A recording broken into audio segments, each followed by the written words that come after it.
Good morning पिलामाने Vande Mataram तुम welcome to PD classes. आज तुम मानक मु गोटे श्रीमार केमी आदर्श शिशु जड़े हो पार से विषय रे तुमको किसी कहूँ है तुम मन दे शुणव आटा कार्यकारी करिया बोली मो निश्चिंत भाव आशा है। तुम सब क्लास रे मु कहे जड़े आदर्श शिशु केमी हवा दरकार।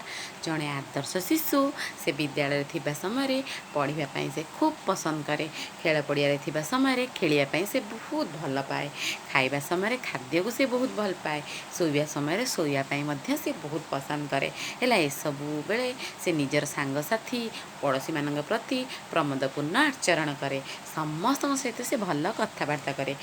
है जमती निज सांगसाथी सहित केवे भी से झगड़ा करे, पड़ोशा मान सहित से केवे भी झगड़ा करे, से समस्त मन नहीं चलियापाई बहुत पसंद करे। है से भगवान कृपा को और भगवान आदर्श को बहुत आदर्श रे बहुत अनुप्राणित होगापाई से बहुत भल पाए।